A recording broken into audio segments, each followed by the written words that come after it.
Grand Coulee Dam in Washington State, the world's biggest concrete structure. The mid-20th century was the golden age of dam building in the Pacific Northwest. Transform 1 million acres of wasteland into productive farms. Salmon runs were still strong then, and there were few concerns about protecting streams and fish. Hundreds of dams sprung up all over Washington, Oregon, and Idaho, and now the federal government counts more than 2,200 major dams in the region. About half of them are pretty small, under 20 feet, but a 20-foot dam can block salmon from moving upstream just as completely as a 200-foot dam. Now, the dams are getting old, and many have fallen out of use.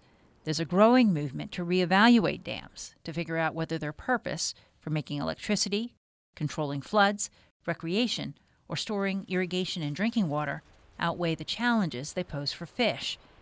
In some cases, the dams are coming down. But it's usually not like this. Most dams don't go in a puff of smoke with a giant stream of chocolate milk coming out the downstream side. In southern Oregon, 2 dams, the Weimer and the Fielder, are being removed.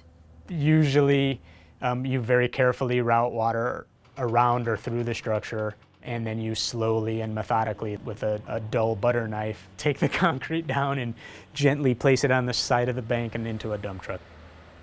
These 2 relatively small dams pose big problems for fish. In fact, they're considered among the worst dams for fish passage in Oregon. Once removed, though, recovery is expected to happen quickly.